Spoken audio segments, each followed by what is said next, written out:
In Cambodia, mass murder has become part of the landscape. Come on, go, Kalimtel, Maru. Boys like Pensakeng and his friends even play in the killing fields. Behind their village is Phnom Sampurv Mountain, one of 540 known execution sites of the Khmer Rouge.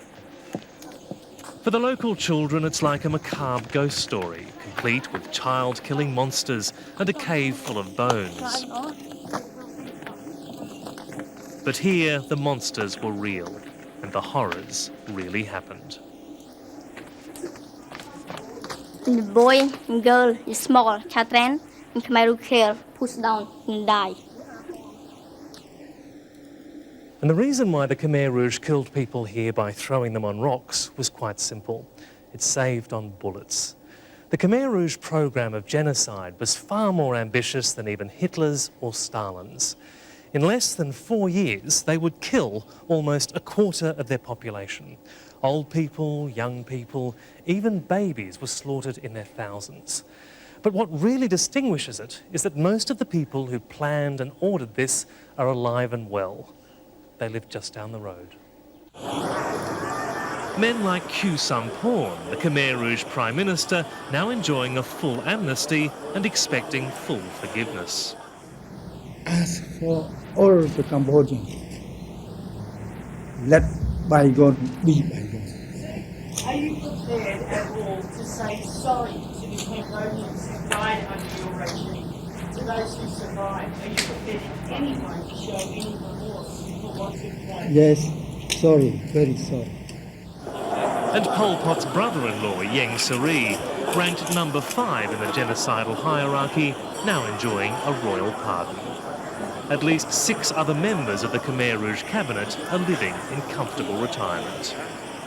They look pretty healthy to me. I met them a couple of times, and they have nice villa with air conditionings. They have nice cars. I'm sure they don't want to die. I can guarantee you that. And they have plenty of resources to take care of themselves.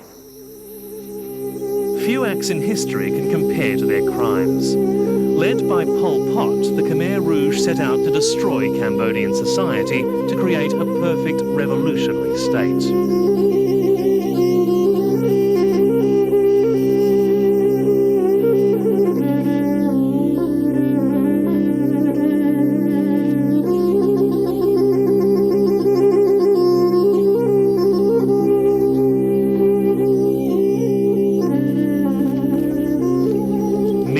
Expelled from the cities to work as slave labourers on the land. Hundreds of thousands died from starvation and disease. Just as many were executed as counter-revolutionaries. Wherever possible, the Khmer Rouge killed their wives and children too.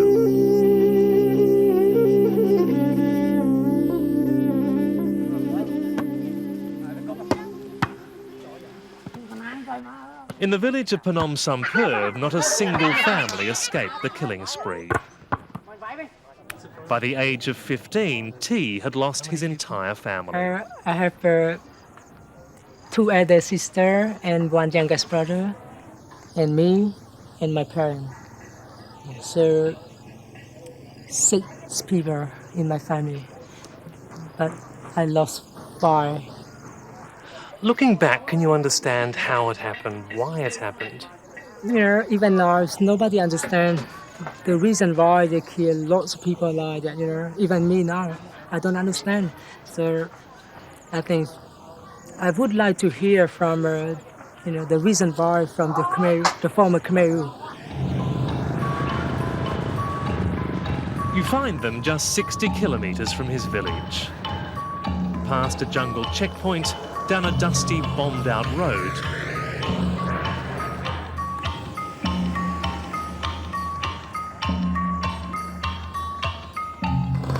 This is where the Khmer Rouge fled when they were driven from power in 1979.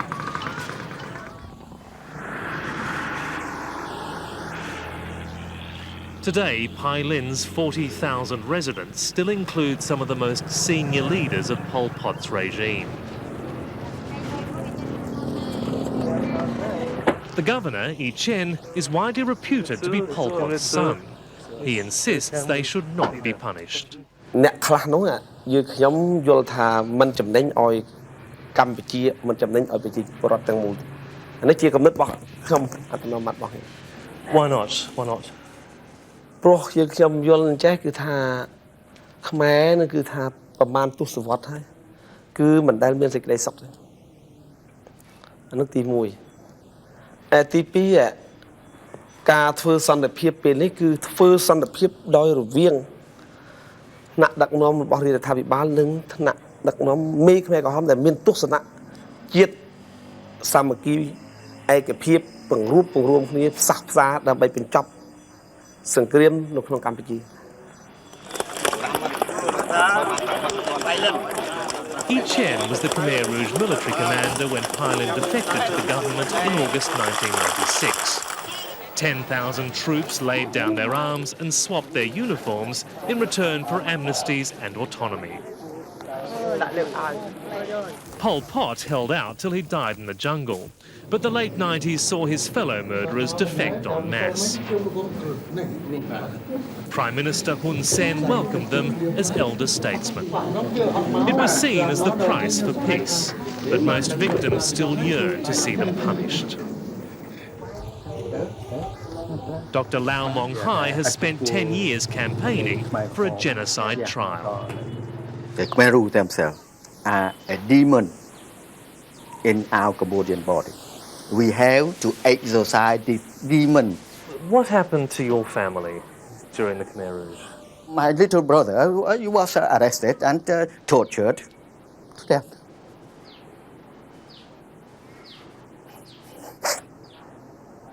Every single Cambodian lost family and friends, but none of Pol Pot's deputies have ever been punished. Now, under pressure from the United Nations, Cambodia says that's about to change. We will try the Khmer Rouge, I said we will, for the crime that they have committed against not only the people of Cambodia, but against humanity.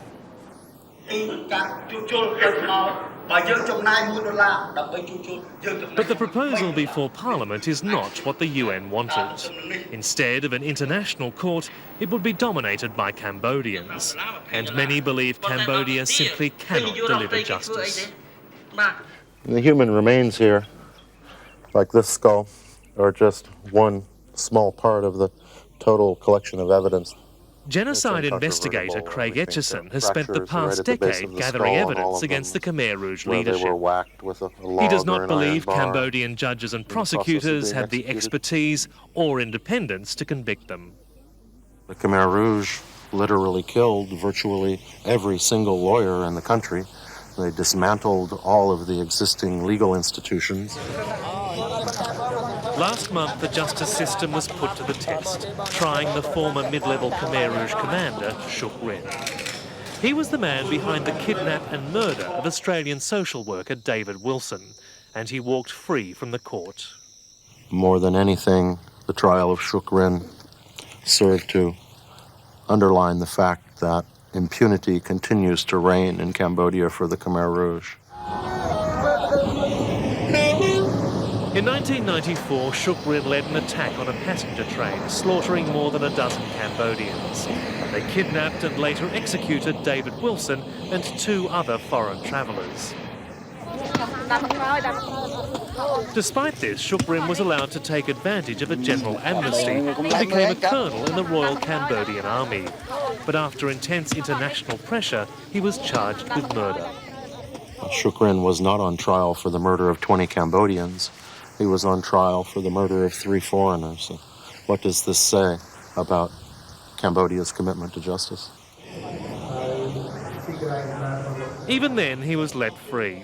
Last month, on the first day of his trial, the court ruled the amnesty excused any crime. The case was dismissed.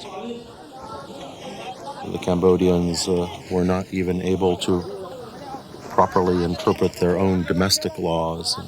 So under these circumstances, I think there's no hope that they could properly interpret international law for these kinds of very complex crimes. And it's unclear when or if Parliament will set up the Genocide Tribunal. The government has put the proposal on hold, demanding further negotiations with the UN. Dr. Lau believes the government wants to stall the issue until the UN gives up trying. Protracted negotiations and a statement here and there, and then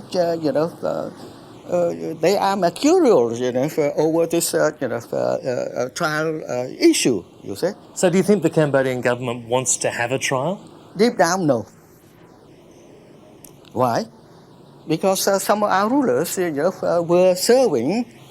were associating with the Khmer Rouge. They were Khmer Rouge themselves. So I believe that some of them have their skin to save. Both major political parties include high-ranking Khmer Rouge officers.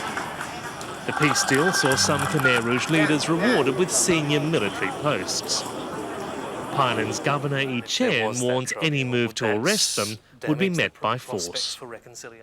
ហើយយើងខ្ញុំមានជំនឿលើខ្លួនយើងខ្ញុំថាប្រជាជនកម្ពុជាគឺអត់ត្រូវការសង្គ្រាមតទៅទៀតទេហើយក៏ត្រូវការសាមគ្គីជាតិទាំងមូលត្រូវការឯកភាពហើយត្រូវការផ្សះផ្សាគ្នាពីព្រោះរឿងអតីតកាលអាចមានបញ្ហាជាបុគ្គលខ្លះប៉ុន្តែជាទូទៅរួមគ្នាអានេះដែលខ្ញុំមានជំនឿ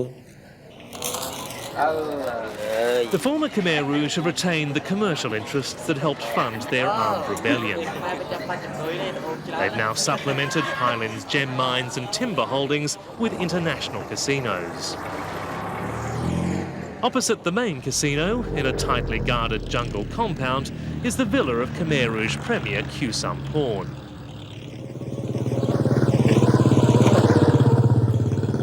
This house in the centre of Pailin is home to Ieng Sary.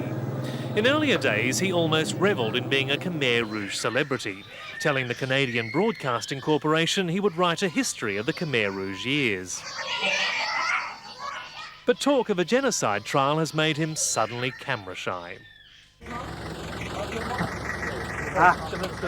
This is Ieng Sary's son, Vut, the nephew of Pol Pot.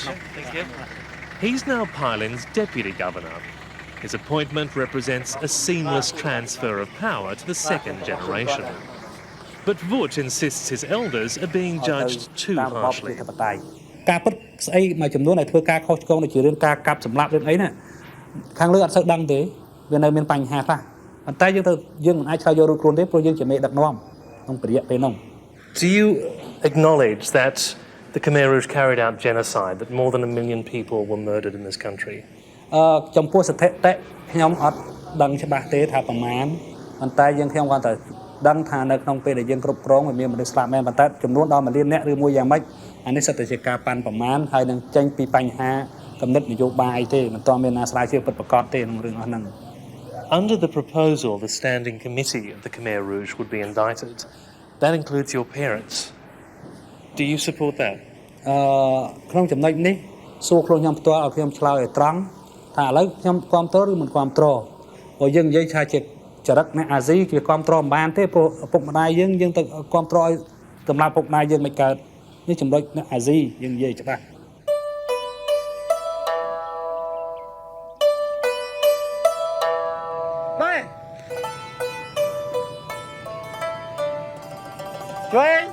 Every morning, former Khmer Rouge fighters line up as loyal police to salute the Royal Cambodian flag.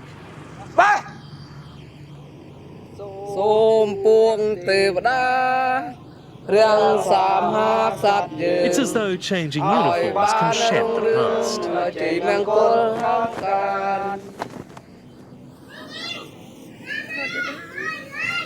Pailin now appears to be utterly normal, no different from any provincial Cambodian town. And that's how officials want the world to see it. Hello. Dong was once Pol Pot's radio chief, pumping out Maoist propaganda and urging violence against their enemies. Now he presents easy listening. បាទអស់លោកអ្នកនាងកញ្ញានៅថ្ងៃអាទិត្យនេះ បើសិនជាមានឱកាសឬពេលទំនេរបានសូមនាំភរិយាជាទីស្រឡាញ់សំណប់ចិត្តទៅដើរលេងកម្សាន្តផងបាទកុំច្រឡំសង្សារសេវាខុសពូអីថ្ងៃអាទិត្យហ្នឹង Pol Pot's genocide killed 5 members of Dung's family, but he says there should be no talk of a trial. យើងនិយាយតាមធម៌ព្រះខ្ញុំអហោសិកម្មចិត្តខ្ញុំបានរងាប់ស្ងប់ Doing nothing would be the easy option, and the threat of armed resistance has given Phnom Penh a convenient escape clause. Many people say that if the Khmer Rouge leaders are tried, the war could start again. There are real risk. Yes, there are real risk. If that kind of risk be not really will appear, but if really the real risk, I think that we have to think twice before. But even in Pailin, many would like the government to call their bluff. Som Nang supports his family by selling gems from the old Khmer Rouge mines. He doubts anyone would lift a finger to defend their old leaders. ហើយម្យ៉ាងទៀតបើសិនជាពួកហ្នឹងចង់ធ្វើសង្គ្រាមបន្តទៀតក៏ប្រជាជនមិនអាចទៅធ្វើបានគេអស់ជំនឿគេយល់ថាខ្មែរក្រហមហ្នឹងអាក្រក់ដូចតែគ្នាសូម្បីតែប្រជាជនខ្មែរក្រហមក៏ថាខ្មែរក្រហមហ្នឹងអាក្រក់ដែរ And in theory, there should be no trouble getting convictions. The Genocide Documentation Centre has compiled an awesome record of Pol Pot's 3 years, 8 months and 20 days of slaughter. The main targets are the Khmer Rouge Standing Committee, the survivors now aged between 68 and 75. The centre's director, Yuk Chung, has been patiently tracking them for 5 years. To see them who are responsible for what happened to more than 1 million people and walking free and enjoys this kind of luxury. That's I feel like they're making business out of the blood or something. It's very immoral. Occasionally, he even runs into them. A short distance from the centre is another of Ieng Saree's villas, a nouveau riche mansion just behind the Russian embassy. He's responsible for my sister who died under the Khmer Rouge, my uncles, my niece, my nephews, my distant relative, and 1.7 million. And now he lives next door, just a couple of blocks from the center. I'm sure he may be tapping my telephone line or something, but who cares? Do they still frighten you? They should be afraid of me, because I have the evidence can put them in jail. There is no luxury for the Khmer Rouge victims. 30 years of war and terror have shattered Cambodia. Farmland has been turned into minefields. Communities have been torn apart.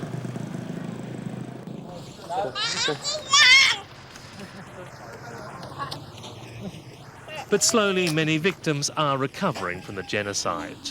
T lived most of his life alone, but now has a family of his own. 2 young daughters are helping fill the loss of his sisters, brother and parents.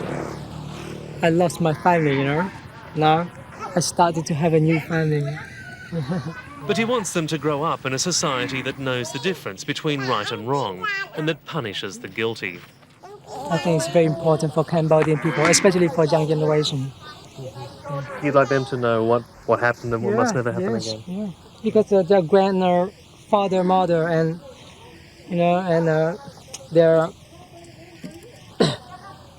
their uncle, aunts, were dead during the Khmer regime. But now they didn't know. But when they are growing, they must ask me, They might ask me. Where's grandma? Where's grandmother?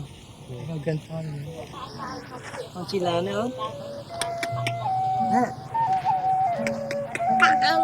Cambodia is still to come to terms with an almost unimaginable past. Half the population has been born since the genocide, but it continues to scar every one of them. Cambodia must now decide which call to answer, the demands of political expedience or the silent cries for justice in a country built on graves. Please,